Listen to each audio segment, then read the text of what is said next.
Eu sei que para sermos salvos não precisa conhecimento teológico, não precisa entender sobre termos da soteriologia, basta crer e assim somos salvos. No entanto, eu entendo que é importante que a gente conheça um pouco mais a respeito da dinâmica, da mecânica da salvação e entender passo a passo desse plano glorioso de Deus para salvar o homem. Porque quanto mais nós entendemos e descobrimos o quanto Cristo fez, mais nós vamos entender. Quanto mais Ele fez, menos eu preciso fazer. Isso eu considero importante porque nos livra de muito peso, de muita carga sobre a vida dos crentes que, por talvez não conhecerem o tanto que Jesus fez, sempre pensam que precisam fazer alguma coisa. E por isso este tema destes estudos, que tem o título Elementos Operantes da Salvação. E o texto que nós vamos usar hoje está em Romanos capítulo 24, versículo 25. O texto que diz, sendo justificados gratuitamente por sua graça, pela redenção que há em Cristo Jesus, o qual Deus propôs para propiciação pela fé no seu sangue, para demonstrar a sua justiça pela remissão dos pecados dantes cometidos pela paciência de Deus. Aqui nesse texto nós vimos que, embora ele tenha 4 termos importantes, como justificação, redenção, propiciação e remissão, nós encontramos nestes 2 versículos, nós vamos falar a respeito apenas de propiciação. Existem 2 maneiras de interpretar. Entendermos a propiciação, Cristo sendo oferecido como propiciação, nos auxilia muito ao compreendermos um pouco mais do Evangelho. Como disse, existem 2 maneiras de interpretar. O texto diz Cristo a quem propôs para propiciação.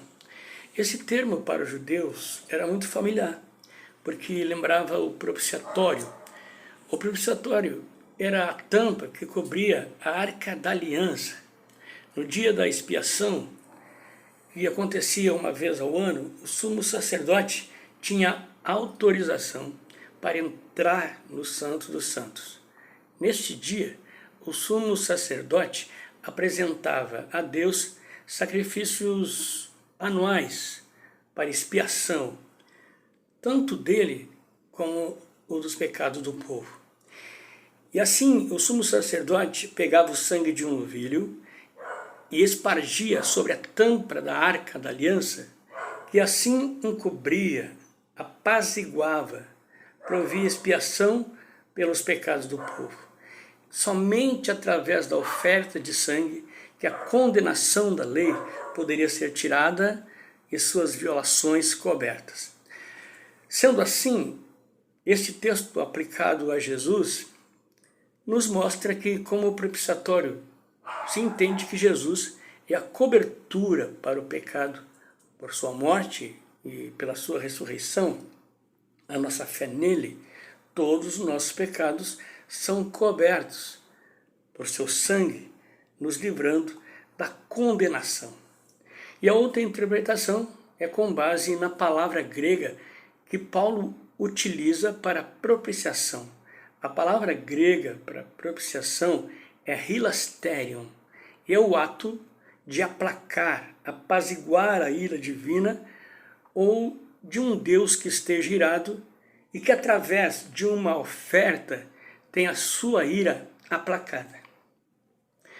Esta ideia, ela sofre uma certa resistência por causa da ideia de um Deus amoroso ficando irado e precisando ser apaziguado.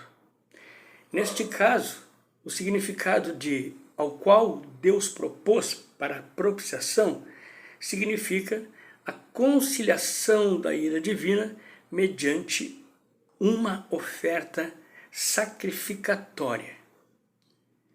Porém, apesar da resistência, essa ideia fica bem clara pela palavra grega usada por Paulo, a palavra hilastério. Na tradução King James, ela diz assim: Deus ofereceu como sacrifício. Aqui nessa tradução, me parece que deixa mais clara a ideia. A ideia também de Cristo oferecido como sacrifício também é visto em alguns textos, como Romanos, capítulo 8, versículo 32, o texto que diz: aquele que nem mesmo o seu próprio filho poupou, antes o entregou por todos nós. E também a visão de um Deus irado também se vê em alguns textos, como Romanos, capítulo 5, versículos 9 e 10, que diz: agora, como fomos justificados por seu sangue, muito mais ainda, por intermédio dele, seremos salvos da ira de Deus. E para finalizar, a ideia pagã de um Deus irado é que os homens, parte dos homens, oferecerem uma oferta a esse Deus para apaziguar a sua ira. A diferença a ideia do Deus da Bíblia é que não são os homens que oferecem, fazem uma oferta, que têm essa iniciativa. Mas a grande diferença dessa ideia pagã de um Deus irado que precisa de uma oferta para o Deus da Bíblia é que ele mesmo, Deus, oferece ou se oferece a si mesmo. Ele se entregou como sacrifício e oferta para apaziguar a sua própria ira. Termino com Hebreus, capítulo 9, versículo 28, que diz: assim também Cristo foi oferecido em sacrifício uma única vez para tirar os pecados de muitos. E assim concluímos mais um estudo, elementos da salvação. Na sua opinião, o que significa Jesus foi oferecido como propiciação? Lembra a tampa da Arca da Aliança? Ou uma oferta para apaziguar a ira de Deus? Voltaremos mais uma vez para falar um pouco mais sobre esse tema, elementos operantes da salvação. Graça e paz.